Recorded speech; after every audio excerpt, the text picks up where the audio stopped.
Hello friends, ನಮಸ್ತೆ. Welcome back to Neelu cooking.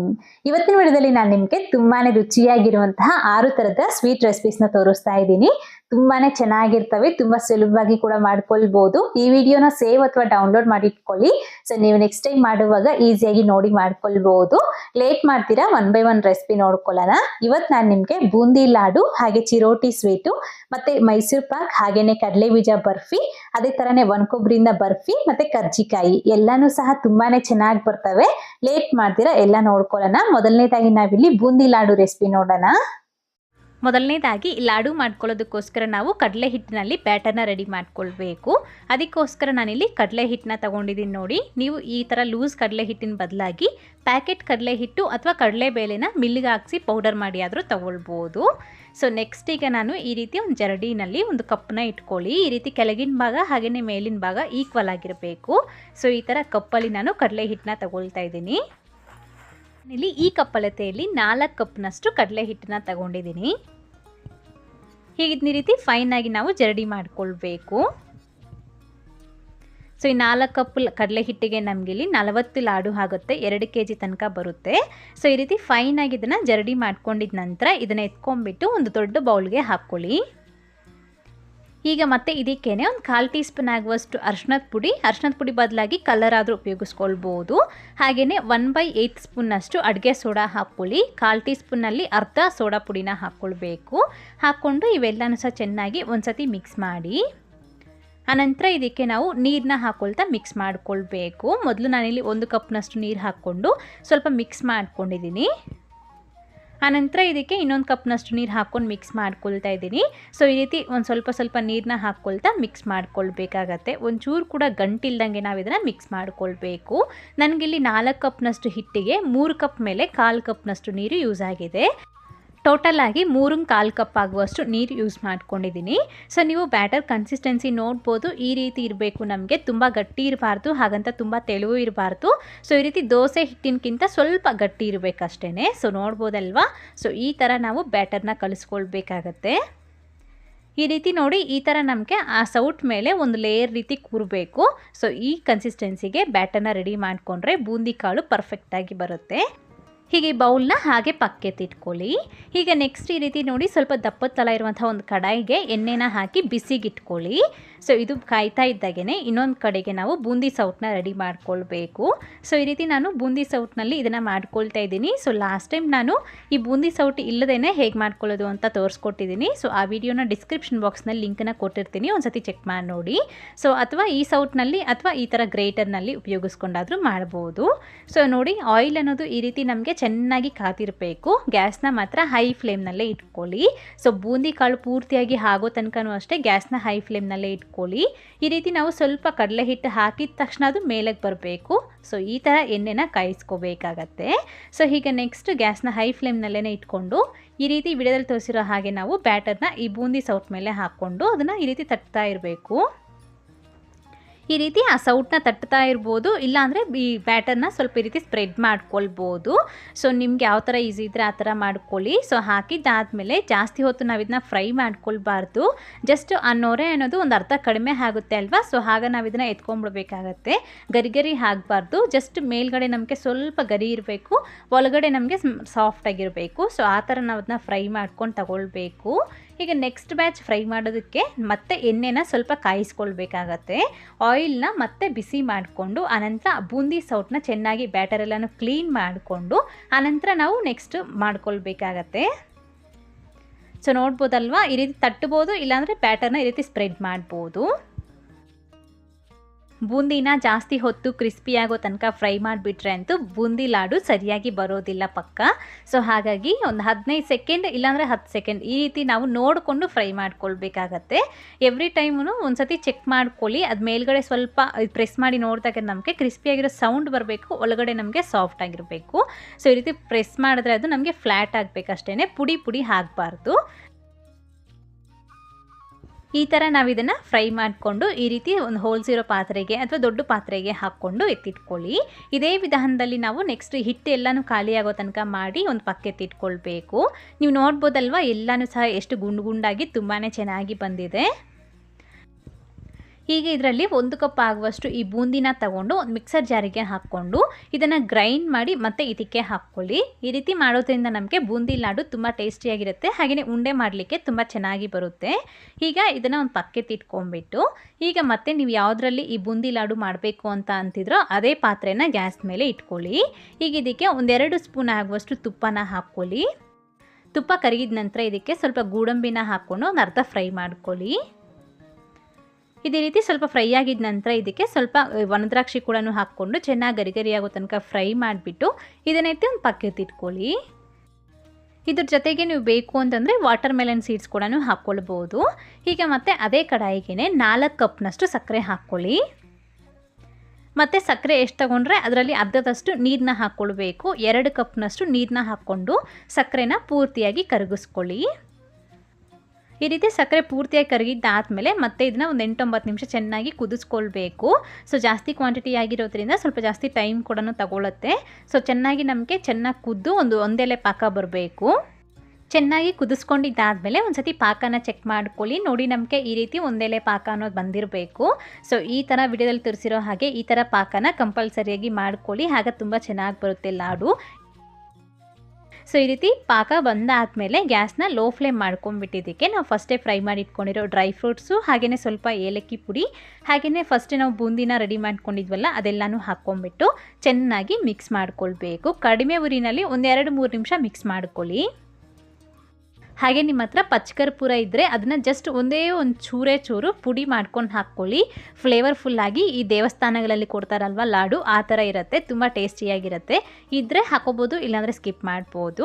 ಹಾಕ್ಕೊಂಡು ಚೆನ್ನಾಗಿ ಮಿಕ್ಸ್ ಮಾಡ್ಕೊಳ್ಳಿ 1-2 ನಿಮಿಷ ಲೋ ಫ್ಲೇಮ್ನಲ್ಲಿ. ಆನಂತರ ಸ್ಟವ್ ಆಫ್ ಮಾಡ್ಕೊಂಬಿಟ್ಟು ಕೆಳಗಡೆಗೆ ಇಳಿಸ್ಕೊಂಬಿಟ್ಟು ಚೆನ್ನಾಗಿ ಈ ರೀತಿ ಮಿಕ್ಸ್ ಮಾಡಿಬಿಟ್ಟು ಒಂದು ಅರ್ಧ ಗಂಟೆ ಇದನ್ನು ಹಾಗೆ ಬಿಟ್ಬಿಡಬೇಕು. ಹಾಗಾಗ ಈ ರೀತಿ ಒಂದು ಸತಿ ನೀಟಾಗಿ ಮಿಕ್ಸ್ ಮಾಡಿಕೊಡ್ತಾ ಇರಿ. ಇಲ್ಲಿ ನಾನು ಒಂದು ಅರ್ಧ ಗಂಟೆ ಆದಮೇಲೆ ತೋರಿಸ್ತಿದ್ದೀನಿ. ಸೊ ಆ ಬೂಂದಿ ಅನ್ನೋದು ಸಕ್ಕರೆ ಪಾಕನ ನೀಟಾಗಿ ಅಬ್ಸರ್ವ್ ಮಾಡಿಕೊಂಡು ಸೊ ಈ ರೀತಿ ಆಗಿರುತ್ತೆ ನಮಗೆ. ಸೊ ಈಗ ಇದರಲ್ಲಿ ಸ್ವಲ್ಪ ಎತ್ತಿ ಮಿಕ್ಸರ್ ಜಾರಿಗೆ ಹಾಕ್ಕೊಂಡು ಮತ್ತು ಇದನ್ನು ಗ್ರೈಂಡ್ ಮಾಡಿಕೊಂಡು ಇದಕ್ಕೆ ಹಾಕ್ಕೊಳ್ಳಿ. ಸೊ ಈ ರೀತಿ ಮಾಡೋದ್ರಿಂದ ನಮಗೆ ಲಾಡು ಅನ್ನೋದು ಉಂಡೆ ಮಾಡಲಿಕ್ಕೆ ತುಂಬ ಈಸಿ ಆಗುತ್ತೆ, ಹಾಗೆಯೇ ಅಷ್ಟೇ ರುಚಿಯಾಗಿರುತ್ತೆ. ಈ ರೀತಿ ಒಂದು ಕಪ್ ಆಗುವಷ್ಟು ಈ ಬೂಂದಿನ ಎತ್ಕೊಂಡು ಮಿಕ್ಸರ್ ಜಾರಿಗೆ ಹಾಕ್ಕೊಂಡು ಇದಕ್ಕೆ ಹಾಕ್ಕೊಂಡು ಚೆನ್ನಾಗಿ ಮಿಕ್ಸ್ ಮಾಡಿಬಿಡಿ. ಈ ರೀತಿ ಕೈಯಲ್ಲಿ ಎಲ್ಲನೂ ಸಹ ಚೆನ್ನಾಗಿ ಮಿಕ್ಸ್ ಮಾಡ್ಕೋಬೇಕು.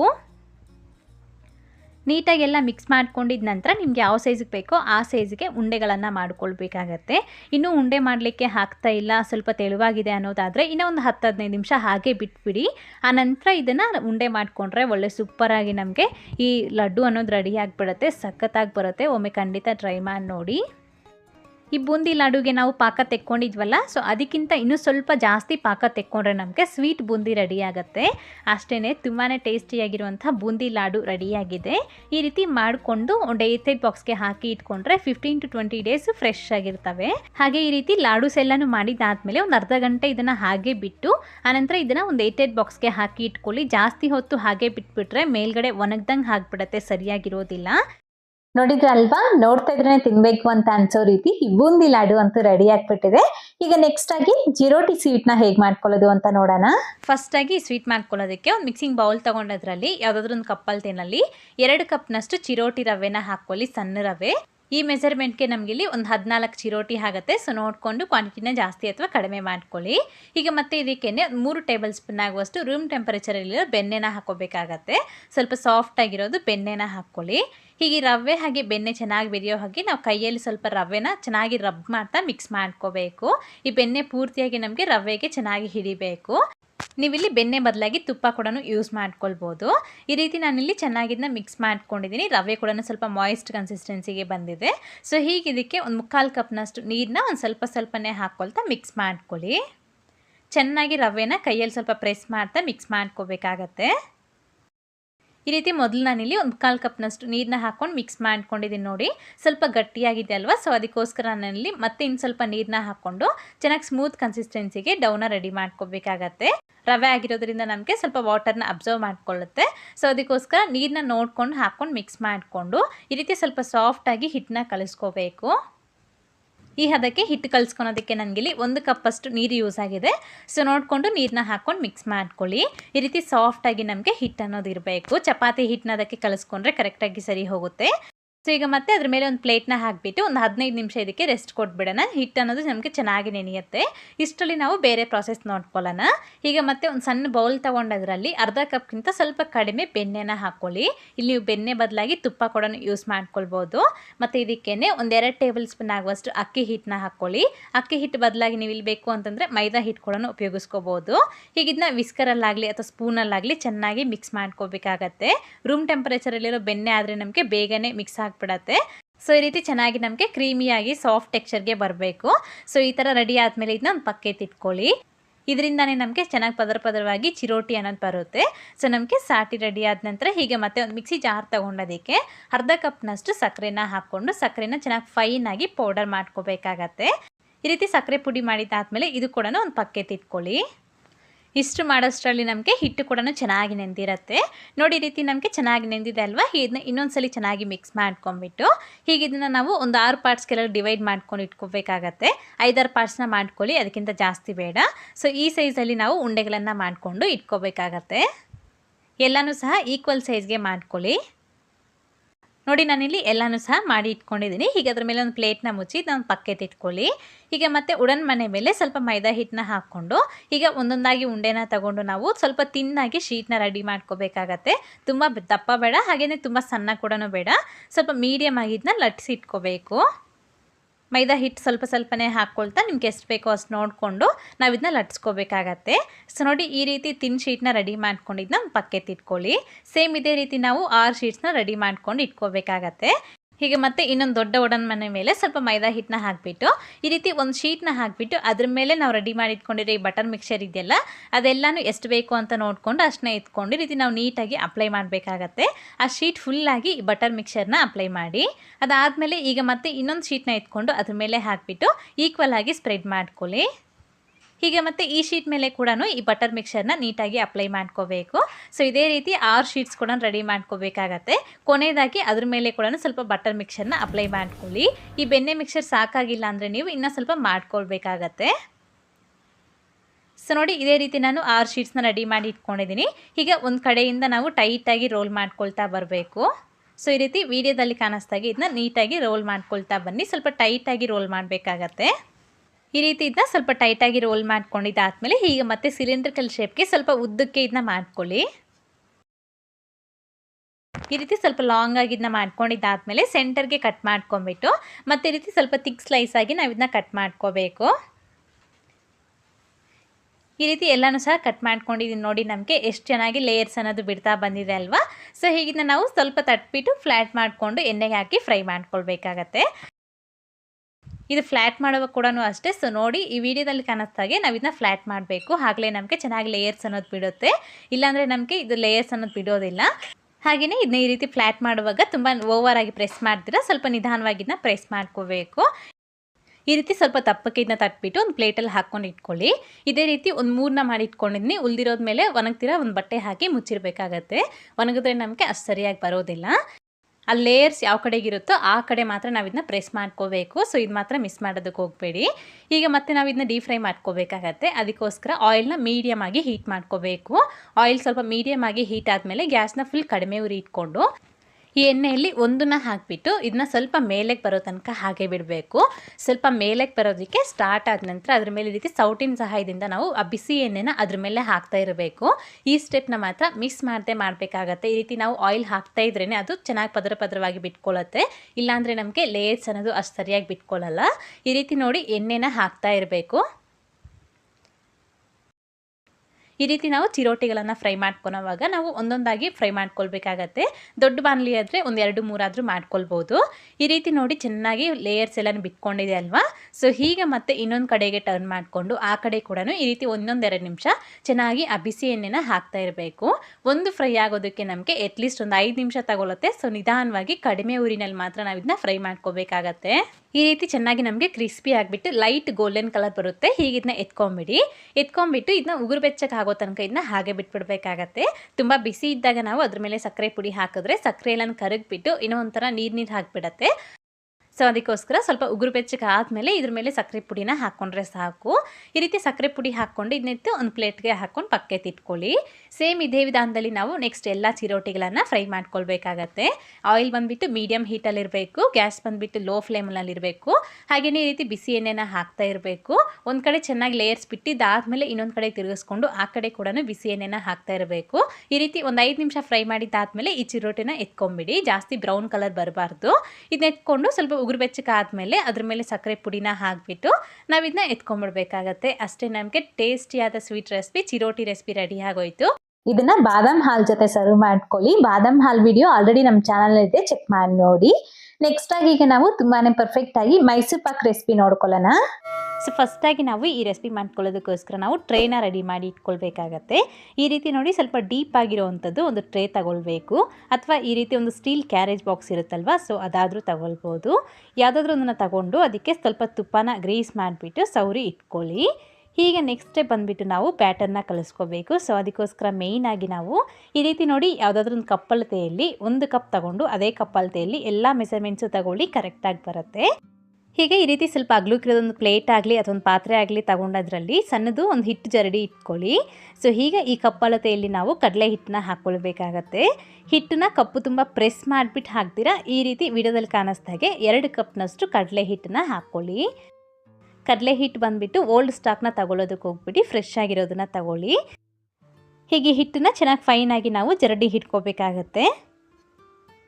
ಹೀಗೆ ಈ ಕಡಲೆ ಹಿಟ್ಟನ್ನ ಇಟ್ಕೊಂಡು ಈ ರೀತಿ ಒಂದು ದೊಡ್ಡ ಮಿಕ್ಸಿಂಗ್ ಬೌಲ್ಗೆ ಹಾಕ್ಕೊಳ್ಳಿ. ಹೀಗೆ ಮತ್ತೆ ಇದಕ್ಕೇನೆ 1 ಕಪ್ ಆಗುವಷ್ಟು ತುಪ್ಪನ ಹಾಕ್ಕೊಳ್ಬೇಕಾಗತ್ತೆ. ತುಪ್ಪನ ಕರಗಿಸ್ಬಿಟ್ಟಾದರೂ ಹಾಕ್ಕೊಳ್ಬೋದು ಅಥವಾ ಈ ರೀತಿ ಆದರೂ ಹಾಕ್ಕೊಳ್ಬೋದು. ಈ ತುಪ್ಪ ಪ್ಲೇಸ್ನಲ್ಲಿ ನೀವು ಎಣ್ಣೆನೂ ಸಹ ಉಪಯೋಗಿಸ್ಕೊಳ್ಬೋದು, ಆದರೆ ನಮಗೆ ಟೇಸ್ಟ್ ತುಪ್ಪ ಹಾಕಿದ್ರೆ ತುಂಬ ಚೆನ್ನಾಗಿರುತ್ತೆ.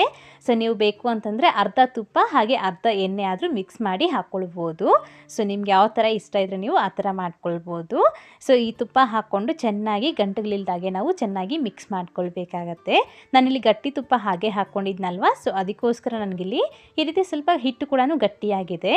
ಅದೇ ನೀವು ಜಸ್ಟ್ ಅದನ್ನ ಮೆಲ್ಟ್ ಮಾಡಿರೋ ಈಗ ತುಪ್ಪನ ಹಾಕ್ಕೊಂಡ್ರೆ ನಮಗೆ ಬ್ಯಾಟರ್ ಅನ್ನೋದು ಸ್ವಲ್ಪ ಲೂಸ್ ಆಗಿರುತ್ತೆ. ಸೊ ಈ ರೀತಿ ನಾವು ಹಿಟ್ಟನ್ನ ಕಲಸಿದ್ದಾದಮೇಲೆ ಇದನ್ನು ಒಂದು ಪಕ್ಕಕ್ಕೆ ಇಟ್ಕೋಬೇಕು. ಹೀಗೆ ಮತ್ತೆ ನಾವು ಸಕ್ಕರೆ ಪಾಕ ರೆಡಿ ಮಾಡ್ಕೊಳ್ಬೇಕಾಗತ್ತೆ. ಹೀಗೆ ಇನ್ನೊಂದು ಕಡೆ ನೋಡಿ ಈ ರೀತಿ ಒಂದು ಕಡಾಯಿಗೆ 2 ಕಪ್ನಷ್ಟು ಸಕ್ಕರೆ ಹಾಕ್ಕೊಳ್ಳಿ. ಹಾಗೆಯೇ ಒಂದು 1/4 ಕಪ್ನಷ್ಟು ನೀರನ್ನ ಹಾಕ್ಕೊಂಡು ಸಕ್ಕರೆನ ಪೂರ್ತಿಯಾಗಿ ಕರಗೋದಕ್ಕೆ ಇಟ್ಕೋಬೇಕು. ಸೊ ಇದು ಕರಗೋಷ್ಟರಲ್ಲಿ ಇನ್ನೊಂದು ಕಡೆ ನೋಡಿ ಈ ರೀತಿ ಒಂದು ಚಿಕ್ಕ ಪಾತ್ರೆಗೆ 1 ಕಪ್ ಆಗುವಷ್ಟು ಆಯಿಲ್ ಹಾಕ್ಕೊಂಡು ಲೋ ಫ್ಲೇಮ್ನಲ್ಲಿ ಇದನ್ನ ಬಿಸಿ ಆಗೋದಕ್ಕೆ ಇಟ್ಕೊಳ್ಳಿ. ನನಗಿಲ್ಲಿ 1 ಕಪ್ ಎಣ್ಣೆ ಸ್ವಲ್ಪ ಕಡಿಮೆ ಆಗಿದೆ, ಕರೆಕ್ಟಾಗಿ 1.5 ಕಪ್ ಆಗುವಷ್ಟು ಆಯಿಲ್ ಹಾಕ್ಕೊಳ್ಳಿ, ಕರೆಕ್ಟಾಗಿ ಸರಿ ಹೋಗುತ್ತೆ. ನಾವು ಮತ್ತೆ ಈ ಆಯಿಲ್ನ ಯೂಸ್ ಮಾಡೋ ತನಕನೂ ಲೋ ಫ್ಲೇಮ್ನಲ್ಲಿ ಇದನ್ನ ಹಾಗೆ ಬಿಸಿ ಮಾಡ್ಕೊಳ್ತಾ ಇರಬೇಕು. ಯಾವುದೇ ಕಾರಣಕ್ಕೂ ಸ್ಟವ್ನ ಆಫ್ ಮಾಡೋದಕ್ಕೆ ಹೋಗಬೇಡಿ, ಚೆನ್ನಾಗಿ ನಮಗೆ ಹೊಗೆ ಬರ್ತಾ ಇರಬೇಕು. ಸೊ ಆ ಥರ ನಾವು ಎಣ್ಣೆನ ಕಾಯಿಸ್ಕೊಳ್ಬೇಕಾಗತ್ತೆ. ನೋಡಿ ಇನ್ನೊಂದು ಕಡೆ ನಮಗೆ ಸಕ್ಕರೆ ಕೂಡ ಚೆನ್ನಾಗಿ ಕರಗಿದ್ದಾಗಿದೆ. ಸೊ ಹೀಗೆ ಇದನ್ನು ಇನ್ನೊಂದು 3-4 ನಿಮಿಷ ಚೆನ್ನಾಗಿ ರೀತಿ ಮಿಕ್ಸ್ ಮಾಡ್ಕೊಳ್ತಾ ಇರಿ. ಒಂದು 4 ನಿಮಿಷ ಆದಮೇಲೆ ಒಂದು ಸತಿ ಪಾಕ ಚೆಕ್ ಮಾಡ್ಕೊಳ್ಳಿ. ನೋಡಿ ನಮಗೆ ಈ ರೀತಿ ಒಂದೇಲೆ ಪಾಕ ಬಂದಿರಬೇಕು. ಸೊ ಇದಕ್ಕಿಂತ ಜಾಸ್ತಿ ಬರಬಾರ್ದು. ಸೊ ಈ ಥರ ಪಾಕ ಬಂದಿದ ತಕ್ಷಣ ಲೋ ಫ್ಲೇಮ್ ಮಾಡ್ಕೊಂಡ್ಬಿಟ್ಟು ಮತ್ತೆ ಇದಕ್ಕೆ ನಾವು ಕಡಲೆ ಹಿಟ್ಟನ್ನ ಮಿಕ್ಸ್ ಮಾಡಿ ಇಟ್ಟಿದ್ದೀವಲ್ಲ ಅದೆಲ್ಲನೂ ಹಾಕ್ಕೊಂಡು ಕಂಟಿನ್ಯೂಸ್ ಆಗಿ ನಾವು ಇದನ್ನ ಚೆನ್ನಾಗಿ ಮಿಕ್ಸ್ ಮಾಡ್ಕೊಳ್ತಾ ಇರಬೇಕು. ನೋಡಿ ಚೆನ್ನಾಗಿ ಮಿಕ್ಸ್ ಮಾಡಿದಾದಮೇಲೆ ಈ ರೀತಿ ನಮಗೆ ಬ್ಯಾಟರ್ ಅನ್ನೋದು ಸ್ವಲ್ಪ ತೆಳುವಾಗತ್ತೆ. ಸೊ ಇದನ್ನು ಕಂಟಿನ್ಯೂಸ್ ಆಗಿ ಇದೇ ರೀತಿ ಮಿಕ್ಸ್ ಮಾಡ್ಕೊಳ್ತಾ ಒಂದು 15 ನಿಮಿಷಗಳ ಕಾಲ ಚೆನ್ನಾಗಿ ಇದನ್ನ ಕುಕ್ ಮಾಡ್ಕೊಳ್ಳಿ. ಒಂದು 15 ಮಿನಿಟ್ಸ್ ಆದಮೇಲೆ ನೋಡಿ ನಮಗೆ ಈ ರೀತಿ ಸ್ವಲ್ಪ ಗಟ್ಟಿ ಆಗ್ತಾ ಬರುತ್ತೆ. ಸೊ ಈ ಸ್ಟೇಜ್ ಬರೋ ತನಕ ಚೆನ್ನಾಗಿ ಇದನ್ನ ಮಿಕ್ಸ್ ಮಾಡಿದ ನಂತರ ಗ್ಯಾಸ್ನ ಫುಲ್ ಲೋ ಫ್ಲೇಮ್ ಮಾಡ್ಕೊಂಡ್ಬಿಟ್ಟು ಇನ್ನೊಂದು ಕಡೆ ಚೆನ್ನಾಗಿ ಬಿಸಿ ಆಗ್ತಿರೋ ಈ ಆಯಿಲ್ನ ಎತ್ಕೊಂಡು ಒಂದೊಂದು ಸೌಟೆ ಎಣ್ಣೆನ ಎತ್ಕೊಂಡು ಇದೇ ಕಡಾಯಿಗೆ ಹಾಕ್ಕೊಂಡು ಚೆನ್ನಾಗಿ ಮಿಕ್ಸ್ ಮಾಡ್ಕೊಳ್ಳಿ. 1 ಸೌಟ ಆಗುವಷ್ಟು ಈ ಬಿಸಿ ಎಣ್ಣೆನ ಹಾಕ್ಕೊಂಡು ಕಂಟಿನ್ಯೂಸ್ ಆಗಿ 1-2 ನಿಮಿಷ ಮಿಕ್ಸ್ ಮಾಡ್ಕೊಳ್ಳಿ. ನೋಡಿ ನೋಡ್ತಾ ಇದ್ದಾಗೆ ನಮಗೆ ಆ ಕಡಲೆ ಹಿಟ್ಟು ಅನ್ನೋದು ಆಯಿಲ್ ಎಲ್ಲನೂ ಕುಡಿದ್ಬಿಡತ್ತೆ. ಸೊ ಈ ರೀತಿ ನಮಗೆ 1-2 ನಿಮಿಷ ಆದಮೇಲೆ ಆ ಎಣ್ಣೆನೇ ಕಾಣಿಸೋದಿಲ್ಲ. ಸೊ ಈಗ ಮತ್ತೆ ಇದಕ್ಕೆ ನಾವು ಚೆನ್ನಾಗಿ ಬಿಸಿ ಆಗ್ತಿರೋ ಎಣ್ಣೆನ ಹಾಕ್ಕೊಳ್ಬೇಕು. ಸೊ ಇದೇ ರೀತಿ ನಾವು ಎಣ್ಣೆ ಹಾಕ್ಕೊಳ್ತಾ ಮಿಕ್ಸ್ ಮಾಡ್ಕೊಳ್ತಾ ಮತ್ತೆ ಆಯಿಲ್ನ ಹಾಕ್ಕೊಳ್ಬೇಕಾಗತ್ತೆ. ಗ್ಯಾಸ್ನ ಆಫ್ ಮಾಡೋದಕ್ಕೆ ಹೋಗಬೇಡಿ, ಲೋ ಫ್ಲೇಮ್ನಲ್ಲಿ ಇಟ್ಕೋಬೇಕು. ಹಾಗೆ ಆಯಿಲ್ ಕೂಡ ಅಷ್ಟೇ ಲೋ ಫ್ಲೇಮ್ನಲ್ಲಿ ಹಾಗೆ ಬಿಸಿ ಮಾಡ್ಕೊಳ್ತಾ ಇರಬೇಕು. ಸೊ ಈ ರೀತಿ ಎಲ್ಲ ಆಯಿಲ್ ಹಾಕ್ಕೊಂಡಿದ್ದಾದಮೇಲೆ ಲಾಸ್ಟಲ್ಲಿ ನೋಡಿ ನಮಗೆ ಈ ಆಯಿಲ್ ಅನ್ನೋದು ಎಲ್ಲ ಬಿಟ್ಕೊಳ್ತಾ ಬರುತ್ತೆ. ಸೊ ನಮಗೆ ಆಯಿಲ್ ಅನ್ನೋದು ಇನ್ನು ಕುಡಿಯೋದಿಲ್ಲ. ಸೊ ಈ ರೀತಿ ನಮಗೆ ಬಿಡ್ತಾ ಬರುತ್ತೆ. ಸೊ ಈ ಸ್ಟೇಜ್ ತನಕ ಆಯಿಲ್ ಹಾಕ್ಕೊಂಡು ಚೆನ್ನಾಗಿ ಮಿಕ್ಸ್ ಮಾಡ್ಕೊಳ್ಳಿ. ಕರೆಕ್ಟಾಗಿ ನಮಗೆ 1.5 ಕಪ್ ಆಗುವಷ್ಟು ಆಯಿಲ್ ಆದರೆ ಕರೆಕ್ಟಾಗಿ ಸರಿ ಹೋಗುತ್ತೆ. ಸೊ ನೋಡಿ ನಮಗೆ ಲಾಸ್ಟ್ ಸ್ಟೆಪ್ ಬಂದುಬಿಟ್ಟು ಈ ರೀತಿ ನಮಗೆ ಫುಲ್ ಆಗಿ ಆಯಿಲು ಮತ್ತು ತುಪ್ಪ ಎಲ್ಲನೂ ರಿಲೀಸ್ ಆಗ್ತಾ ಬರುತ್ತೆ. ಸೊ ಈಗ ಇನ್ನು ಸ್ವಲ್ಪ ಚೆನ್ನಾಗಿ ಮಿಕ್ಸ್ ಮಾಡ್ಕೊಂಡ್ಬಿಟ್ಟು ಈಗ ಫುಲ್ ಗ್ಯಾಸ್ ಆಫ್ ಮಾಡ್ಕೊಂಡ್ಬಿಟ್ಟು ಇದನ್ನ ಎತ್ಕೊಂಡು ಈ ರೀತಿ ನಾವು ಫಸ್ಟೇ ರೆಡಿ ಮಾಡಿ ಇಟ್ಕೊಂಡಿರೋ ಈ ಟ್ರೇಗೆ ಹಾಕ್ಕೊಳ್ಬೇಕಾಗತ್ತೆ. ಟ್ರೇಗೆ ಹಾಕಿದ್ದಾದಮೇಲೆ ಅದನ್ನ ಪ್ರೆಸ್ ಮಾಡಬಾರ್ದು, ಜಸ್ಟ್ ಅದನ್ನು ಶೇಪ್ ಮಾಡ್ಕೊಳ್ಬೇಕಾಗತ್ತೆ ಅಷ್ಟೇ. ಪ್ರೆಸ್ ಮಾಡಿದ್ರೆ ನಮಗೆ ತುಂಬ ಗಟ್ಟಿ ಬಂದುಬಿಡುತ್ತೆ, ಚೆನ್ನಾಗಿರೋದಿಲ್ಲ. ಅದನ್ನು ಯಾವುದೇ ಕಾರಣಕ್ಕೂ ಪ್ರೆಸ್ ಮಾಡೋದಕ್ಕೆ ಹೋಗಬೇಡಿ. ಆಗಿದ ತಕ್ಷಣ ನಾವು ಮತ್ತೆ ಟ್ರೇಗೆ ಟ್ರಾನ್ಸ್ಫರ್ ಮಾಡ್ಕೊಂಬಿಡಬೇಕು. ಜಾಸ್ತಿ ಹೊತ್ತು ಅದೇ ಕಡಾಯಿನಲ್ಲಿ ಇಟ್ಕೊಳ್ಳೋದಕ್ಕೆ ಹೋಗಬೇಡಿ. ಒಂದು 2-3 ನಿಮಿಷ ಆದಮೇಲೆ ಈ ರೀತಿ ಒಂದು ಸ್ವಲ್ಪ ಮಾರ್ಕ್ ಮಾಡ್ಕೊಂಡು ಇಟ್ಕೊಳ್ಳಿ. ಆಮೇಲೆ ಇದನ್ನು ಪೂರ್ತಿಯಾಗಿ ತಣ್ಣಗಾಗೋ ತನಕ ಹಾಗೆ ಬಿಟ್ಬಿಡಬೇಕು. ಕರೆಕ್ಟಾಗಿ ಒಂದು 2 ಅವರ್ ಆಗುತ್ತೆ. ಸೊ ಒಂದು 2 ಅವರ್ ಆದಮೇಲೆ ಇದನ್ನ ಡಿಮೌಲ್ಡ್ ಮಾಡ್ಕೊಂಡು ತಗೊಳ್ಳಿ. ಸೊ ನೋಡಿ ನಮಗೆ ಎಷ್ಟು ಸೂಪರಾಗಿ ನಮಗೆ ಮೈಸೂರು ಪಾಕ್ ರೆಡಿಯಾಗಿದೆ. ನಿಜವಾಗ್ಲೂ ನೋಡ್ತಾ ಇದ್ರೇ ತಿನ್ನಬೇಕು ಅಂತ ಅನಿಸುತ್ತೆ, ಅಷ್ಟು ಟೇಸ್ಟಿಯಾಗಿದೆ. ನೀವು ಕೂಡ ಖಂಡಿತ ಟ್ರೈ ಮಾಡಿ ನೋಡಿ. ಈಗ ಇದನ್ನು ಪೀಸಸ್ ಆಗಿ ಕಟ್ ಮಾಡ್ಕೊಳ್ಳಿ. ನಾನಿಲ್ಲಿ ಸ್ವಲ್ಪ ದೊಡ್ಡ ಸೈಜ್ಗೆ ಕಟ್ ಮಾಡಿದ್ದೀನಿ. ಸೊ ನೀವು ಇದನ್ನ ಸ್ಮಾಲ್ ಪೀಸಸ್ ಆಗಿ ಕೂಡ ಕಟ್ ಮಾಡ್ಕೊಳ್ಬೋದು. ಹಾಗೆ ನನಗಿಲ್ಲಿ ಈ ಕ್ವಾಂಟಿಟಿಗೆ 1 kg ಮೇಲೆ ನನಗಿಲ್ಲಿ ಈ ಮೈಸೂರು ಪಾಕ್ ರೆಡಿಯಾಗಿದೆ. ಅಷ್ಟೇ, ನಮಗೆ ಎಷ್ಟು ರುಚಿಯಾಗಿರುವಂತಹ ಮೈಸೂರು ಪಾಕ್ ರೆಡಿಯಾಗಿದ್ದ ನಂತರ ಈಗ ನೆಕ್ಸ್ಟ್ ಆಗಿ ನಾವು ಕಡಲೆ ಬೀಜದಿಂದ ಕಡಲೆ ಬೀಜ ಬರ್ಫಿ ನೋಡ್ಕೊಳ್ಳೋಣ. ಪರ್ಫೆಕ್ಟ್ ಆಗಿ ಬರುತ್ತೆ. ಈ ರೀತಿ ಮಾಡಿದ್ರೆ ಒಂದು 20 ದಿವಸ ಆದರೂ ಸಹ ತುಂಬ ಗರಿಗರಿಯಾಗಿ ರುಚಿಯಾಗಿರುತ್ತೆ. ಸೊ ಫಸ್ಟಾಗಿ ಈ ರೀತಿ ಒಂದು ಕಡಾಯಿನಲ್ಲಿ 1.5 ಕಪ್ ಆಗುವಷ್ಟು ಕಡಲೆ ಬೀಜ ಹಾಕ್ಕೊಳ್ಳಿ. ಸೊ ಲೋ ಫ್ಲೇಮ್ನಲ್ಲಿ ಇದನ್ನ ಚೆನ್ನಾಗಿ ಗರಿಗರಿಯಾಗೋ ತನಕ, ಸಿಪ್ಪೆ ಬಿಡೋ ತನಕ ನಾವು ಫ್ರೈ ಮಾಡ್ಕೊಳ್ಬೇಕಾಗತ್ತೆ. ಕಡಿಮೆ ಉರಿನಲ್ಲಿ ಚೆನ್ನಾಗಿ ಗರಿಗರಿಯಾಗೋ ತನಕ ಫ್ರೈ ಮಾಡ್ಕೋಬೇಕು. ಕಡಲೆ ಬೀಜ ಚೆನ್ನಾಗಿ ಫ್ರೈ ಮಾಡಿಕೊಂಡ್ರೆ ನಮಗೆ ಚಿಕ್ಕಿ ಕೂಡ ಟೇಸ್ಟಿಯಾಗಿ ಇರುತ್ತೆ, ಹಾಗೆ ಬೇಗ ಹಾಳಾಗಲ್ಲ. ಸೊ ನೋಡಿ ನಾನಿಲ್ಲಿ ಕರೆಕ್ಟಾಗಿ 15 ನಿಮಿಷಗಳ ಕಾಲ ಫ್ರೈ ಮಾಡ್ಕೊಂಡಿದ್ದೀನಿ. ಸೊ ನೀಟಾಗಿ ಈವೆನಾಗಿ ಫ್ರೈ ಆಗೋಗಿದೆ. ಸೊ ಈ ಥರ ಗರಿಗರಿಯಾಗಿ ಆಗಬೇಕು, ಹಾಗೆಯೇ ಒಟ್ಟು ಕೂಡ ಬಿಡ್ತಾ ಬರಬೇಕು. ಈ ರೀತಿ ಫ್ರೈ ಮಾಡ್ಕೊಂಡಿದ್ದ ನಂತರ ಇದನ್ನ ಎತ್ಕೊಂಡು ಈ ರೀತಿ ಒಂದು ಮರಕ್ಕೆ ಹಾಕ್ಕೊಂಡು ಪೂರ್ತಿಯಾಗಿ ತಣ್ಣಗಾಗ್ಲಿಕ್ಕೆ ಬಿಡಿ. ಪೂರ್ತಿಯಾಗಿ ತಣ್ಣಗಾದ ನಂತರ ಈ ರೀತಿ ಹೊಟ್ಟೆಲ್ಲನ್ನು ತೆಗೆದಾಕ್ಬಿಟ್ಟು ಬರೀ ಕಡಲೆ ಬೀಜ ಮಾತ್ರ ಎತ್ಕೊಂಡು ಒಂದು ತಟ್ಟೆಯಲ್ಲಿ ಹಾಕ್ಕೊಂಡು ಇಟ್ಕೊಳ್ಳಿ. ಸೊ ಒಟ್ಟನ್ನೋದು ಒಂಚೂರು ಕೂಡ ಇರಬಾರ್ದು, ಪೂರ್ತಿಯಾಗಿ ತೆಗೆದಾಕಿರಬೇಕು. ಇದೇ ರೀತಿ ಎಲ್ಲ ಕಡಲೆ ಬೀಜನೂ ಸಹ ನಾನು ಒಟ್ಟು ತೆಗೆದಾಕ್ಬಿಟ್ಟು ಈ ರೀತಿ ಒಂದು ತಟ್ಟೆಯಲ್ಲಿ ಹಾಕಿ ಇಟ್ಕೊಂಡಿದ್ದೀನಿ. ಸೊ ನೀವು ನೋಡ್ಬೋದು ಅಲ್ಲಲ್ಲಿ ನಮಗೆ ತುಂಬ ಸೀದೋಗಿರೋ ಕಡಲೆ ಬೀಜ ಇರುತ್ತೆ, ಅದನ್ನು ನಾವು ತೆಗೆದಾಕ್ಬಿಡ್ಬೇಕು. ಅದಿದ್ದರೆ ನಮಗೆ ಅಲ್ಲಲ್ಲಿ ಸಿಕ್ಕಿದ್ರೆ ನಮಗೆ ಫುಲ್ ಟೇಸ್ಟ್ ಎಲ್ಲ ಹಾಳಾಗಿಬಿಡತ್ತೆ. ಸೊ ಅದಕ್ಕೋಸ್ಕರ ಅದೆಲ್ಲನೂ ಸಹ ನೀಟಾಗಿ ಎತ್ಕೊಂಬಿಡಿ. ಈಗ ನೆಕ್ಸ್ಟಾಗಿ ಈ ಕಡಲೆ ಬೀಜನ ನಾವು ಪೀಸಸ್ ಆಗಿ ಮಾಡ್ಕೊಳ್ಬೇಕಾಗತ್ತೆ. ಈ ಥರದ್ದು ಏನಾದರೂ ಇದ್ದರೆ ಇದರಲ್ಲಿ ಮಾಡ್ಕೊಳ್ಳಿ, ಅಥವಾ ಬೌಲಲ್ಲಾದರೂ ಇದನ್ನ ಮಾಡ್ಕೊಳ್ಬೋದು. ಸೊ ಈ ಥರ ಒಂದು ಕಡಲೆ ಬೀಜನ 2-3 ಪೀಸ್ ಮಾಡಿಕೊಂಡ್ರೆ ಸಾಕು, ಜಾಸ್ತಿ ಮಾಡೋದಕ್ಕೆ ಹೋಗಬೇಡಿ. ಈ ಥರ ಪೀಸಸ್ ಆಗಿ ಕಡಲೆ ಬೀಜನ ಮಾಡ್ಕೊಂಡಿದ್ದಾದಮೇಲೆ ಒಂದು ಪಕ್ಕಕ್ಕೆ ಇಟ್ಕೊಳ್ಳಿ. ಈಗ ನಮಗೆ ಕಡಲೆ ಬೀಜ ರೆಡಿಯಾಗಿದೆ. ನೆಕ್ಸ್ಟ್ ಈಗ ಈ ರೀತಿ ಒಂದು ಪ್ಲೇಟ್ನ ತೊಗೊಂಡೋದಕ್ಕೆ ಸ್ವಲ್ಪ ತುಪ್ಪ ಆಗಲಿ ಅಥವಾ ಎಣ್ಣೆ ಆಗಲಿ ಹಾಕಿ ಹಚ್ಚಿ ಇಟ್ಕೊಳ್ಬೇಕಾಗತ್ತೆ. ಸೊ ನಾನಲ್ಲಿ ರೌಂಡ್ ಪ್ಲೇಟ್ನ ತೊಗೊಂಡಿದ್ದೀನಿ. ಸೊ ನಿಮ್ಮ ಹತ್ರ ಸ್ಕ್ವಯರ್ ಶೇಪಲ್ಲಿರುವಂಥ ಒಂದು ಮೌಲ್ಡ್ ಇದ್ದರೆ ಅದನ್ನೇ ಉಪಯೋಗಿಸ್ಕೊಳ್ಳಿ. ಎಲ್ಲ ಪೀಸಸನ್ನು ಸಹ ಶೇಪ್ ಹಾಳಾಗ್ದಿರ ಚೆನ್ನಾಗಿ ಬರುತ್ತೆ. ಸೊ ಈಗ ಮತ್ತೆ ನಾವು ಬೆಲ್ಲದ ಪಾಕಕ್ಕೋಸ್ಕರ ಈ ರೀತಿ ಸ್ಟವ್ ಮೇಲೆ ಮತ್ತೆ ಕಡಾಯಿನ ಇಟ್ಕೊಂಡೋದಕ್ಕೆ 1 ಕಪ್ ಆಗುವಷ್ಟು ಸಣ್ಣಕ್ಕೆ ಕಟ್ ಮಾಡ್ಕೊಂಡಿರೋ ಬೆಲ್ಲನ ಹಾಕ್ಕೊಳ್ಳಿ. ಹೀಗೆ ಬೆಲ್ಲನ ಮೀಡಿಯಮ್ ಫ್ಲೇಮ್ನಲ್ಲಿ ನಾವು ಪೂರ್ತಿಯಾಗಿ ಕರಗಿಸ್ಕೊಳ್ಬೇಕು. ಸೊ ನಾನು ಇದಕ್ಕೆ ನೀರೇನು ಹಾಕ್ಕೊಳ್ತಾ ಇಲ್ಲ. ನೀವು ಬೇಕು ಅಂತಂದರೆ 2-3 ಸ್ಪೂನ್ ಆಗುವಷ್ಟು ನೀರು ಹಾಕ್ಕೊಂಡ್ರೆ ಸಾಕು. ಈ ರೀತಿ ನಮಗೆ ಮಿಕ್ಸ್ ಮಾಡ್ಕೊಳ್ತಾ ಇದ್ದಾಗೇ ಬೆಲ್ಲ ಪೂರ್ತಿಯಾಗಿ ಮೆಲ್ಟ್ ಆಗಿಬಿಡತ್ತೆ. ಈ ಥರ ಸ್ವಲ್ಪ ತೆಳ್ಳಗೆ ಇದು ಬೆಲ್ಲ ಎಲ್ಲನೂ ಪೂರ್ತಿಯಾಗಿ ಕರಗಿದ ನಂತರ ಇದಕ್ಕೆ 1 ಟೀ ಸ್ಪೂನ್ ಆಗುವಷ್ಟು ತುಪ್ಪನ ಹಾಕ್ಕೊಳ್ಳಿ. ಈ ರೀತಿ ನಾವು ಸ್ವಲ್ಪ ತುಪ್ಪ ಹಾಕೋದ್ರಿಂದ ನಮಗೆ ಈ ಕಡಲೆಬೀಜ ಚಿಕ್ಕಿ ಅನ್ನೋದು ಚೆನ್ನಾಗಿ ಶೈನಿಂಗ್ ಹೊಡೆಯುತ್ತೆ, ಹಾಗೆ ನಮಗೆ ಚೆನ್ನಾಗಿ ಟೇಸ್ಟಿಯಾಗಿ ಕೂಡ ಇರುತ್ತೆ. ನೀವು ಬೇಡ ಅಂದರೆ ಈ ತುಪ್ಪನ ಸ್ಕಿಪ್ ಮಾಡ್ಕೊಡ್ಬೋದು. ಜಸ್ಟ್ ನಾನಿಲ್ಲಿ 1 ಸ್ಪೂನಷ್ಟು ತುಪ್ಪ ಯೂಸ್ ಮಾಡ್ಕೊಂಡಿದ್ದೀನಿ. ಹಾಕ್ಕೊಂಡು ಚೆನ್ನಾಗಿ ಮಿಕ್ಸ್ ಮಾಡಿಕೊಂಡು ಮತ್ತೆ ಇದನ್ನ ಚೆನ್ನಾಗಿ ಕುದಿಸ್ಕೊಳ್ಳಿ. ಸೊ ನೀವು ನೋಡ್ಬೋದು ಪಾಕ ಸ್ವಲ್ಪ ಗಟ್ಟಿಯಾಗ್ತಾ ಬಂದಿದೆ. ಸೊ ಈ ಸ್ಟೇಜ್ನಲ್ಲಿ ಒಂದ್ಸತಿ ನಾವು ಪಾಕ ಚೆಕ್ ಮಾಡ್ಕೊಳ್ಳೋಣ. ಪಾಕ ಚೆಕ್ ಮಾಡ್ಕೊಳ್ಳೋವಾಗ ಗ್ಯಾಸ್ನ ಫುಲ್ ಲೋ ಫ್ಲೇಮ್ ಮಾಡ್ಕೊಳ್ಳಿ. ಹೀಗೆ ಈ ರೀತಿ ಒಂದು ಬೌಲಲ್ಲಿ ಸ್ವಲ್ಪ ನೀರನ್ನ ತಗೊಂಡು ಈ ಪಾಕನ ಸ್ವಲ್ಪ ಎತ್ತಿ ಈ ನೀರಿಗೆ ಹಾಕ್ಕೊಂಡು ಈ ರೀತಿ ನಾವು ಅದನ್ನ ಫ್ಲ್ಯಾಟ್ ಮಾಡ್ಕೊಳ್ಬೇಕು. ಹೀಗೆ ಪಾಕನ ಒಂದು 5 ಸೆಕೆಂಡ್ ಹಾಗೆ ನೀರಿನಲ್ಲಿ ಬಿಟ್ಬಿಡಿ. ಸೊ ಒಂದು 5 ಸೆಕೆಂಡ್ ಬಿಟ್ಟಿದ್ದಾದಮೇಲೆ ಇದನ್ನ ಎತ್ಕೊಂಡು ಈ ರೀತಿ ನೋಡಿ ಪೀಸಸ್ ಆಗಿ ಮಾಡ್ಕೊಳ್ಳಿ. ಸೊ ನಮಗೆ ಈಸಿಯಾಗಿ ಬ್ರೇಕ್ ಆಗ್ತಿದೆ. ಸೊ ಈ ಥರ ನಾವು ಕಟ್ ಮಾಡಿದ್ರೆ ನಮಗೆ 2-3 ಪೀಸಾಗಿ ಆಗಬೇಕು. ಸೊ ಈಗ ನಮಗೆ ಪಾಕ ಅನ್ನೋದು ಪರ್ಫೆಕ್ಟಾಗಿ ಬಂದಿದೆ. ಪಾಕನ ಚೆಕ್ ಮಾಡ್ಕೊಳ್ಳೋವಾಗ ಗ್ಯಾಸ್ನ ಲೋ ಫ್ಲೇಮ್ನಲ್ಲೇ ಇಟ್ಕೊಳ್ಳಿ. ಸೊ ಈ ರೀತಿ ಪಾಕ ಬಂದಿದ ತಕ್ಷಣ ನಾವು ಇದಕ್ಕೆ ಸ್ವಲ್ಪ ಸೋಡಾ ಪುಡಿನ ಹಾಕ್ಕೊಳ್ಬೇಕಾಗತ್ತೆ. ನೋಡ್ಬೋದು ನೀವು ಒಂದು 1/4 ಟೀ ಸ್ಪೂನ್ಗಿಂತ ಸ್ವಲ್ಪ ಕಡಿಮೆನೇ ಇದೆ, ಇಷ್ಟು ಸೋಡಾ ಪುಡಿನ ಹಾಕ್ಕೊಂಡಿದ್ದೀನಿ. ಈ ರೀತಿ ನಾವು ಸ್ವಲ್ಪ ಸೋಡಾ ಹಾಕೋದ್ರಿಂದ ನಮಗೆ ಎಕ್ಸ್ಟ್ರಾ ಕ್ರಂಚಿಯಾಗಿರುತ್ತೆ, ಹಾಗೆಯೇ ಸ್ವಲ್ಪ ಎಷ್ಟು ದಿನ ಇಟ್ಟರೂ ಸಹ ಹಾಗೆ ಗಟ್ಟಿಯಾಗಿ ಹಾಗೆ ಕ್ರಿಸ್ಪಿಯಾಗೇ ಇರುತ್ತೆ, ಮೆತ್ತಗಾಗಲ್ಲ. ಸೊ ಈ ಸೋಡಾ ಹಾಕೋದು ಮಿಸ್ ಮಾಡಬೇಡಿ, ಚೆನ್ನಾಗಿರುತ್ತೆ. ಸೋಡಾ ಹಾಕ್ಕೊಂಡು ನೀಟಾಗಿ ಎಲ್ಲ ಮಿಕ್ಸ್ ಮಾಡ್ಕೊಂಡಿದ್ದ ನಂತರ ಇದಕ್ಕೆ ನಾವು ಕಡಲೆ ಬೀಜನ ರೆಡಿ ಮಾಡ್ಕೊಂಡಿದ್ವಲ್ಲ ಅದನ್ನೆಲ್ಲನೂ ಹಾಕ್ಕೊಂಡು ಚೆನ್ನಾಗಿ ಮಿಕ್ಸ್ ಮಾಡ್ಕೊಂಬಿಡಿ. ಈ ರೀತಿ ನಾವು ಕಡಲೆ ಬೀಜ ಹಾಕ್ಕೊಂಡಿದ್ದಾದಮೇಲೆ ಬೇಗ ಚೆನ್ನಾಗಿ ಮಿಕ್ಸ್ ಮಾಡ್ಕೊಂಬಿಟ್ಟು ಇದನ್ನ ಎತ್ಕೊಂಡು ಈ ಪ್ಲೇಟಿಗೆ ಹಾಕ್ಕೊಂಡು ನಾವು ಇದನ್ನ ಈ ರೀತಿ ಈಕ್ವಲ್ ಆಗಿ ಪ್ರೆಸ್ ಮಾಡ್ಕೋಬೇಕಾಗತ್ತೆ. ಪಾಕ ಬಂದಾದಮೇಲೆ ಪ್ರಾಸೆಸ್ ಬಂದುಬಿಟ್ಟು ಒಂದೇ ಒಂದು ನಿಮಿಷ ನಾವು ಗ್ಯಾಸ್ ಮೇಲೆ ಇಟ್ಕೊಂಡು ಕಡಲೆ ಬೀಜ ಹಾಕೋದಾಗಲಿ ಅಥವಾ ಸೋಡಾ ಪುಡಿ ಹಾಕೋದಾಗಲಿ ಎಲ್ಲನೂ ಸಹ ಒಂದೇ ನಿಮಿಷದಲ್ಲಿ ಹಾಕೋಗ್ಬಿಡಬೇಕು. ಹಾಕ್ಕೊಂಡು ಚೆನ್ನಾಗಿ ಮಿಕ್ಸ್ ಮಾಡ್ಕೊಂಡು ಈ ರೀತಿ ಪ್ಲೇಟಿಗೆ ಹಾಕಿ ನೀಟಾಗಿ ಈಕ್ವಲ್ ಮಾಡ್ಕೊಂಬಿಡಿ. ಸೊ ಈ ಥರದೊಂದು ಇದಾಗಲಿ ಅಥವಾ ಬೌಲಲ್ಲಾಗಲಿ ಈಕ್ವಲ್ ಮಾಡ್ಕೊಂಬಿಟ್ಟು ಹೀಗೆ ಇದನ್ನ ಮತ್ತೆ ನಾವು ಮಾರ್ಕ್ ಮಾಡಿ ಇಟ್ಕೊಳ್ಬೇಕು. ಸೊ ನಿಮ್ಗೆ ಯಾವ ಸೈಜ್ ಬೇಕೋ ಆ ಸೈಜ್ಗೆ ಮಾರ್ಕ್ ಮಾಡ್ಕೊಂಡು ಇಟ್ಕೊಳ್ಳಿ, ಅಥವಾ ನೀವು ಬಿಸಿಯಾಗಿ ಹಾಗೆ ನೀವು ಉಂಡೆ ಥರ ಆದರೂ ಕಟ್ಕೋಬೋದು. ತುಂಬಾ ಬಿಸಿ ಇರುತ್ತೆ, ಉಂಡೆ ಕಟ್ಟೋದಕ್ಕೆ ಆಗೋದಿಲ್ಲ. ಸೊ ಈ ರೀತಿ ಮಾಡಿಕೊಂಡ್ರೆ ಈಸಿ ಆಗುತ್ತೆ. ಸೊ ಈ ರೀತಿ ನಾವು ಇದನ್ನ ಮಾರ್ಕ್ ಮಾಡ್ಕೊಂಡ್ಬಿಟ್ಟು ಪೂರ್ತಿಯಾಗಿ ತಣ್ಣಗಾಗೋ ತನಕ ಹಾಗೆ ಬಿಟ್ಬಿಡಬೇಕು. ಅಟ್ಲೀಸ್ಟ್ 1-2 ಅವರ್ ಇದನ್ನ ಹಾಗೆ ಬಿಟ್ಬಿಡಿ. ಪೂರ್ತಿಯಾಗಿ ಕೂಲ್ ಆದ ನಂತರ ಈ ರೀತಿ ಇದನ್ನ ಡಿಮೌಲ್ಡ್ ಮಾಡ್ಕೊಂಡು ಇಟ್ಕೊಳ್ಳಿ. ಸೊ ನೋಡ್ಬೋದು ನೀವು ಎಷ್ಟು ಚೆನ್ನಾಗಿ ಬಂದಿದೆ ಅಂತ, ಎಷ್ಟು ಕ್ರಿಸ್ಪಿಯಾಗಿ ರೆಡಿಯಾಗಿದೆ, ತುಂಬಾ ಪರ್ಫೆಕ್ಟಾಗಿ ಬಂದಿದೆ. ಕಡಲೆ ಬೀಜ ಚಿಕ್ಕಿ ಆಗಿದ ನಂತರ ಈಗ ಮತ್ತೆ ನಾವು ಈ ಕರ್ಜಿಕಾಯಿ ರೆಸಿಪಿ ನೋಡ್ಕೊಳ್ಳೋಣ. ತುಂಬಾನೇ ಗರಿಗರಿಯಾಗಿ ತುಂಬಾನೇ ರುಚಿಯಾಗಿ ಬರುತ್ತೆ. ಒಂದ್ ತಿಂದ್ರೆ ಮತ್ತೆ ತಿನ್ಬೇಕು ಅಂತ ಅನ್ಸುತ್ತಾ ಇರುತ್ತೆ. ಸೊ ಲೇಟ್ ಮಾಡ್ತೀರಾ, ಕರ್ಜಿಕಾಯಿ ರೆಸಿಪಿ ಕೂಡ ನೋಡ್ಕೊಳ್ಳೋಣ. ಸೊ ಫಸ್ಟಾಗಿ ಈ ರೆಸಿಪಿ ಮಾಡ್ಕೊಳ್ಳೋದಕ್ಕೋಸ್ಕರ ನಾವು ಔಟರ್ ಲೇಯರ್ ಮೈದಾ ಹಿಟ್ಟನ್ನ ಕಲಸಿ ಇಟ್ಕೊಳ್ಬೇಕಾಗತ್ತೆ. ಅದಕ್ಕೋಸ್ಕರ ಈ ರೀತಿ ಒಂದು ಪ್ಲೇಟ್ನಲ್ಲಿ 1.5 ಕಪ್ ಆಗುವಷ್ಟು ಮೈದಾ ಹಿಟ್ಟನ್ನ ಹಾಕ್ಕೊಳ್ಳಿ. ಹಾಗೆಯೇ ಒಂದು 1/4 ಕಪ್ ಆಗುವಷ್ಟು ಚಿರೋಟಿ ರವೆ ಹಾಕ್ಕೊಳ್ಳಿ, ಸಣ್ಣ ರವೆ. ಅದೇ ಥರನೇ 1 ಟೇಬಲ್ ಸ್ಪೂನ್ ಆಗುವಷ್ಟು ತುಪ್ಪ, ಅರ್ಧ ಟೀ ಸ್ಪೂನ್ನಷ್ಟು ಸಕ್ಕರೆ, 1-2 ಚಿಟಿಕೆ ಆಗುವಷ್ಟು ಉಪ್ಪು ಹಾಕ್ಕೊಂಡು ಚೆನ್ನಾಗಿ ಮಿಕ್ಸ್ ಮಾಡ್ಕೊಳ್ಬೇಕಾಗತ್ತೆ. ಈ ಹಿಟ್ಟಿಗೆ ಆ ತುಪ್ಪ ಅನ್ನೋದು ಚೆನ್ನಾಗಿ ಮಿಕ್ಸ್ ಆಗೋ ರೀತಿ ಒಂದ್ಸತಿ ನೀಟಾಗಿ ಒಮ್ಮೆ ಮಿಕ್ಸ್ ಮಾಡ್ಕೊಂಬಿಡಿ.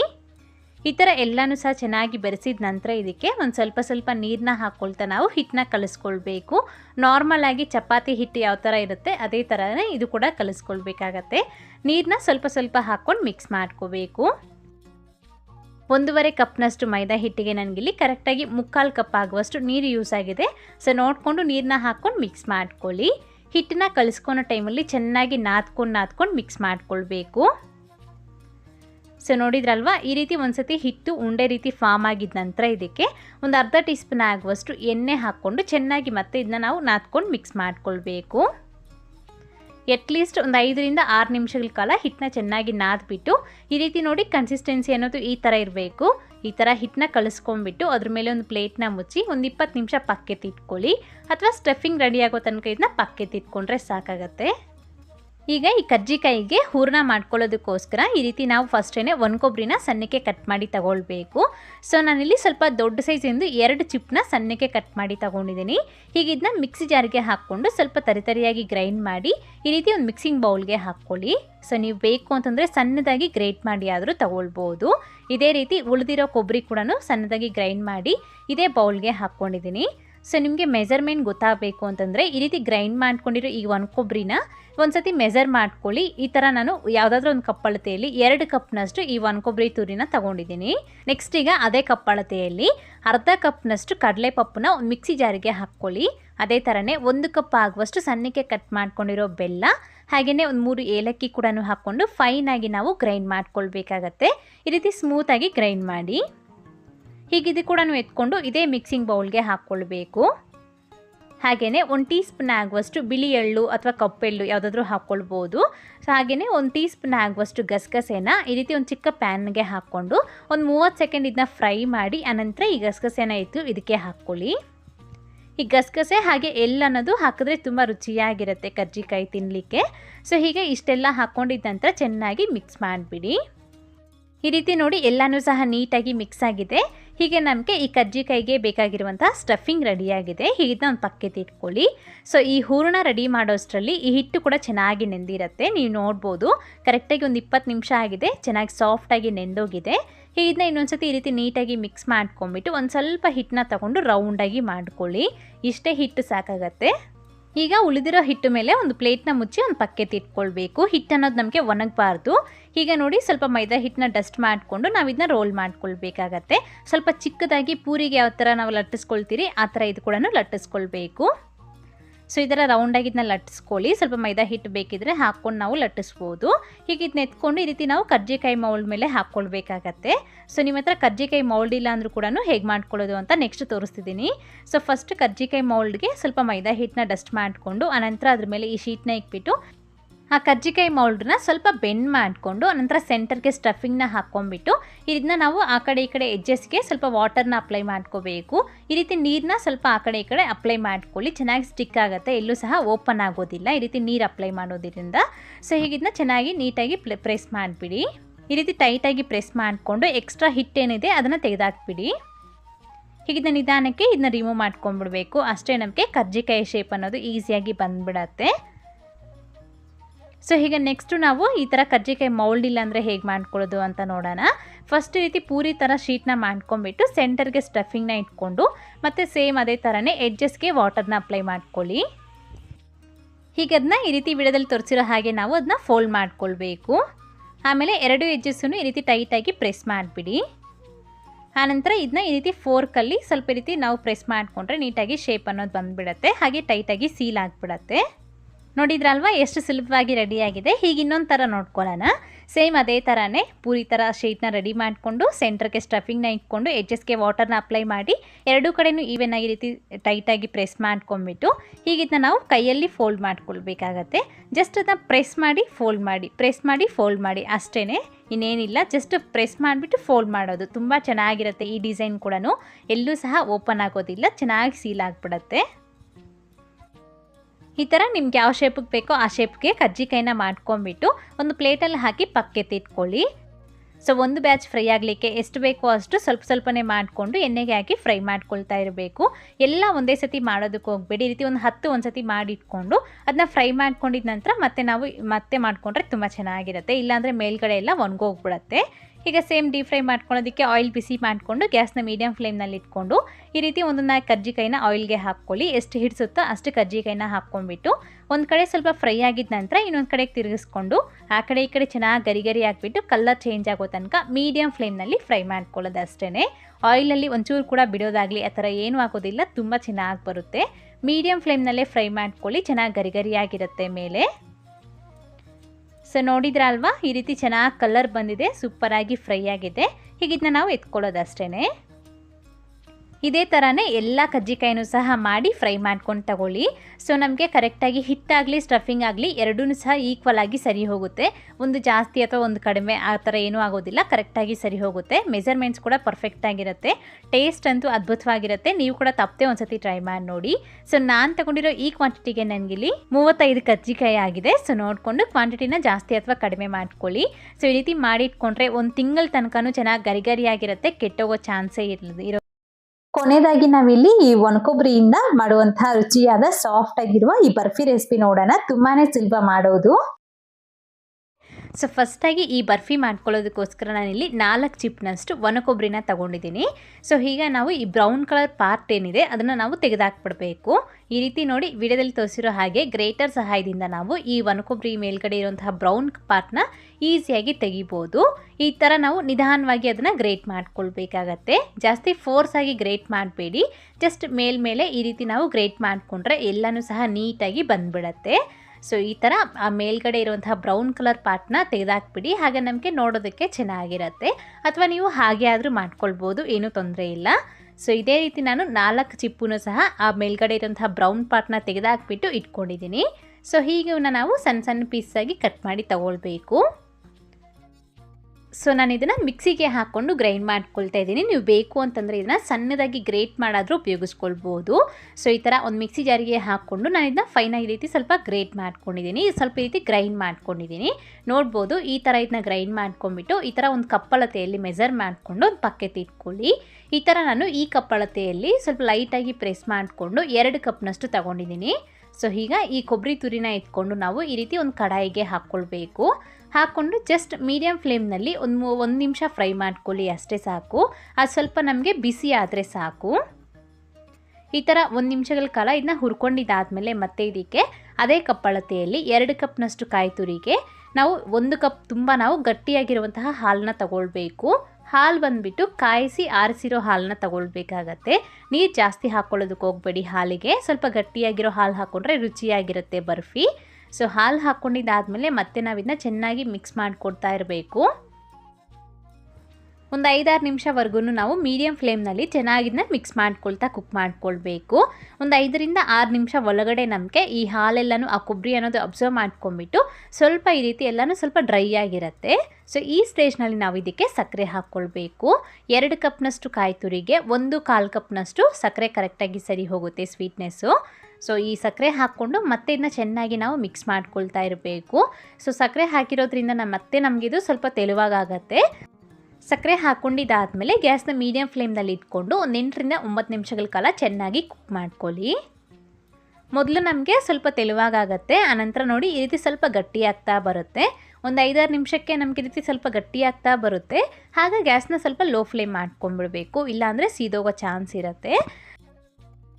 ಈ ಥರ ಸ್ವಲ್ಪ ಗಟ್ಟಿಯಾಗುತ್ತೆ ಅಲ್ವಾ, ಹಾಗಿದ್ದಕ್ಕೆ 1 ಟೇಬಲ್ ಸ್ಪೂನ್ ಆಗುವಷ್ಟು ಹಾಲು ಮೇಲೆ ಇರುವಂತಹ ಕೆನೆನ ಹಾಕ್ಕೊಳ್ಳಿ. ಸೊ ಈ ಕೆನೆ ಇಲ್ಲಾಂದರೆ ನೀವು ಇದ್ರ ಬದಲಾಗಿ ಫ್ರೆಶ್ ಕ್ರೀಮ್ ಆದರೂ ಉಪಯೋಗಿಸ್ಕೊಳ್ಬೋದು, ಅಥವಾ ಎರಡೂ ಸಹ ಸ್ಕಿಪ್ ಮಾಡಿ ಹಾಗೆ ಆದರೂ ಮಾಡ್ಕೊಳ್ಬೋದು. ಈ ರೀತಿ ಕೆನೆ ಹಾಕ್ಕೊಂಡು ಚೆನ್ನಾಗಿ ಮಿಕ್ಸ್ ಮಾಡ್ಕೊಳ್ಳಿ. ನೋಡಿ ನಮಗೆ ಒಂದು 8-9 ನಿಮಿಷಕ್ಕೆ ಈ ರೀತಿ ಅದು ಪ್ಯಾನ್ನ ಬಿಡ್ತಾ ಬರುತ್ತೆ, ಒಂದು ಉಂಡೆ ರೀತಿ ಆಗುತ್ತೆ. ಸೊ ಇದು ನಮಗೆ ಪರ್ಫೆಕ್ಟ್ ಕನ್ಸಿಸ್ಟೆನ್ಸಿ ಬಂದಿದೆ ಅಂತ ಅರ್ಥ. ಹೀಗೊಂದ್ಸತಿ ಸ್ವಲ್ಪ ಇದನ್ನ ತಗೊಂಡು ಒಂಚೂರು ತಣ್ಣಗಾಗ್ಲಿಕ್ಕೆ ಬಿಡಿ. ಆನಂತರ ಈ ರೀತಿ ಒಂದು ಉಂಡೆ ಮಾಡಿ ನೋಡಿದ್ರೆ ನಮಗೆ ಸ್ವಲ್ಪ ಸಾಫ್ಟಾಗಿ ಉಂಡೆ ರೀತಿ ಹಾಕಬೇಕು. ಈ ಥರ ಸ್ವಲ್ಪ ಸಾಫ್ಟಾಗಿದ್ದಾಗೆ ನಾವು ಬರ್ಫಿನ ಮಾಡ್ಕೊಂಬಿಡ್ಬೇಕು, ಇಲ್ಲಾಂದರೆ ತುಂಬ ಗಟ್ಟಿಯಾಗಿಬಿಟ್ರೆ ನಮಗೆ ತುಂಬ ಪುಡಿ ಹಾಕ್ಬಿಡುತ್ತೆ ಬರ್ಫಿ ಆದ ನಂತರ. ಸೊ ನೋಡಿ ಈ ಥರ ಸ್ವಲ್ಪ ಸಾಫ್ಟ್ ಆಗಿದೆ ಅಲ್ವಾ, ಹೀಗೆ ಸ್ಟವ್ ಆಫ್ ಮಾಡ್ಕೊಂಬಿಟ್ಟು ನಾವು ಇದನ್ನ ಎತ್ತಿ ಒಂದು ಪ್ಲೇಟಿಗೆ ಹಾಕ್ಕೊಳ್ಬೇಕು. ಈ ಥರ ಫಸ್ಟೇ ತುಪ್ಪ ಹಚ್ಚಿ ಒಂದು ಪ್ಲೇಟ್ನ ಪಕ್ಕಕ್ಕೆ ಇಟ್ಕೊಳ್ಳಿ. ಅದರಲ್ಲಿ ಈ ಮಿಕ್ಸರ್ನ ಹಾಕ್ಕೊಂಬಿಟ್ಟು ನೀಟಾಗಿ ಒಂದು ಕಡೆಗೆ ಈಕ್ವಲ್ ಆಗಿ ಸ್ಪ್ರೆಡ್ ಮಾಡ್ಕೊಂಬಿಡಬೇಕು. ನಿಮಗೆ ಬರ್ಫಿ ತಿಕ್ನೆಸ್ ಎಷ್ಟು ಬೇಕು ಅಂತ ನೋಡಿಕೊಂಡು ಆ ಸೈಜ್ಗೆ ಇದನ್ನ ಚೆನ್ನಾಗಿ ಸ್ಪ್ರೆಡ್ ಮಾಡಿಕೊಂಡು ಸ್ವಲ್ಪ ಒಂದು ಅರ್ಧ ಗಂಟೆ ಇದನ್ನ ಹಾಗೆ ಬಿಟ್ಬಿಡಬೇಕು. ಒಂದು ಅರ್ಧ ಗಂಟೆ ಸ್ವಲ್ಪ ತಣ್ಣಗಾದ ನಂತರ ಇದನ್ನ ನಾವು ಮಾರ್ಕ್ ಮಾಡಿಕೊಂಡು ಕಟ್ ಮಾಡ್ಕೊಳ್ಬೇಕಾಗತ್ತೆ. ಸೊ ನಿಮ್ಗೆ ಯಾವ ಸೈಜ್ಗೆ ಬೇಕೋ ಆ ಸೈಜ್ಗೆ ಪೀಸಾಗಿ ಕಟ್ ಮಾಡ್ಕೊಳ್ಳಿ. ಸ್ಕ್ವೇರ್ ಶೇಪ್ಗೆ ಅಥವಾ ಡೈಮಂಡ್ ಶೇಪ್ಗೆ ಆದರೂ ಕಟ್ ಮಾಡ್ಕೊಳ್ಬೋದು. ಈ ಥರ ನಾವು ಇದನ್ನ ಬರ್ಫಿ ಥರ ಆದರೂ ಮಾಡ್ಕೊಳ್ಬೋದು, ಅಥವಾ ಪೇಡ ಥರ ರೌಂಡಾಗಾದರೂ ಮಾಡ್ಬೋದು. ಸೊ ನಿಮ್ಗೆ ಯಾವ ಥರ ಇಷ್ಟ ಇದ್ದರೆ ಆ ಥರ ಮಾಡ್ಕೊಳ್ಳಿ. ಸೊ ಈ ರೀತಿ ಪೀಸಾಗಿ ಕಟ್ ಮಾಡಿಬಿಟ್ಟು ಮತ್ತೆ ಇದನ್ನ ಒಂದು ಅರ್ಧ ಗಂಟೆ ಹಾಗೆ ಬಿಟ್ಬಿಡಿ. ಸ್ವಲ್ಪ ಇದು ನಮಗೆ ಸೆಟ್ ಆಗಬೇಕು ಚೆನ್ನಾಗಿ, ಅಟ್ಲೀಸ್ಟು ಎಲ್ಲನೂ ಸಹ 1-1.5 ಅವರ್ ಆಗೋ ತನಕ ನಾವು ಹಾಗೆ ಬಿಟ್ಬಿಡಬೇಕು. ಆನಂತರ ಇದನ್ನ ನಿಧಾನಕ್ಕೆ ಈ ರೀತಿ ಪೀಸಸ್ನ ಎತ್ಕೊಂಡು ಸರ್ವ್ ಮಾಡ್ಕೊಳ್ಳಿ.